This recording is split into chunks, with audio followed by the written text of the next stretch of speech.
नमो भगवते वासुदेवाय। ज्येष्ठ मास महात्म 7वां अध्याय। आज के अध्याय में हम सुनेंगे व्रत उपवास वर्णन महात्म में। ऋषि कहने लगे कि हे स्कंद जी, आगे ज्येष्ठ मास का महात्म में और भी कहिए, क्योंकि इसके सुनने मात्र से मनुष्य सब पापों से मुक्त हो जाता है। स्कंद जी कहने लगे कि इस मास में उपवास करने से भगवान विष्णु अत्यंत प्रसन्न होते हैं, इसीलिए इस मास में उपवास व्रत को करना चाहिए, क्योंकि मासोपवास व्रत 1,00,000 उपवास के समान होता है। 1 मास पर्यंत उपवास करना, प्रातःकाल स्नान करना, जितेंद्रिय रहना अथवा कंदमूल फल खाकर रहना, पृथ्वी पर शयन करना, किसी का बुरा न सोचना, नित्य सोच और आचार से युक्त रहना, सत्य वचन बोलना और प्रसन्न रहना चाहिए, अथवा कृष्ण पक्ष की एकम से लेकर त्रयोदशी पर्यंत मद मोह आलस्य को त्याग कर व्रत करना चाहिए। स्वच्छ पूजा स्थान में बैठकर व्रत करना चाहिए। त्रयोदशी के दिन मंगल स्नान करना चाहिए।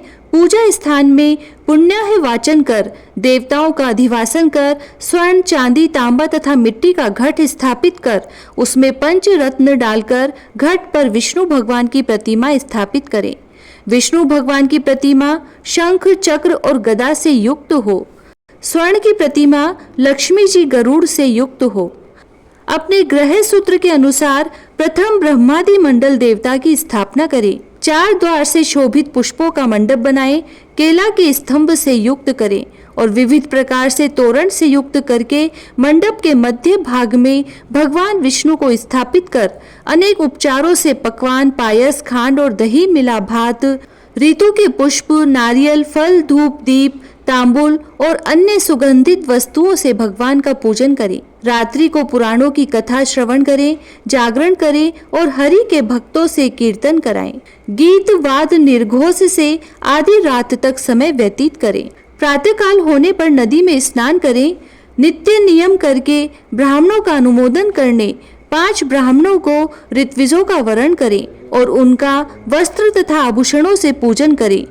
कुंड या वेदी में अग्नि स्थापन करें और विधि पूर्वक हवन करें और पुरुष सूक्त के मंत्रों से 16 आहुतियां देवें।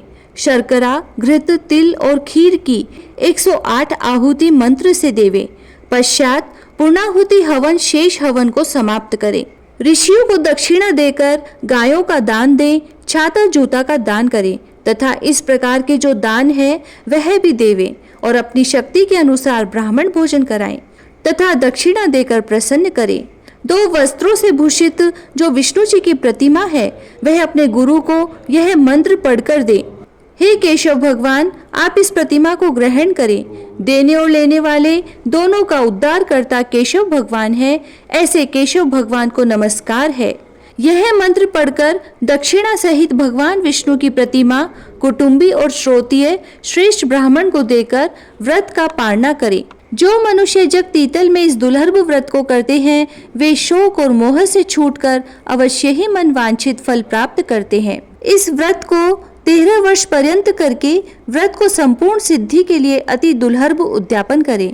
सबसे पहले तो सपत्नीक 13 ब्राह्मणों को निमंत्रित करके उनका वस्त्राभूषण से पूजन करें और 13 गायों का दान करें, जो कि वस्त्र भूषण और वस्त्रों से युक्त हो, बलवान और बहुत दूध देने वाली हो। गायों के साथ यथाशक्ति दक्षिणा देकर ब्राह्मणों को भूयसी दक्षिणा देवें। अपनी प्रवृत्ति के अनुसार पूर्वोक्ति हवनादि कर्म करें। श्रेष्ठ विष्णु के व्रत में किसी प्रकार की कंजूसी न करें। यथाशक्ति जो कुछ भी किया जाता है वह सब सफल होता है और जो दंभिक अथवा शठ है उनका सब किया हुआ निष्फल चला जाता है।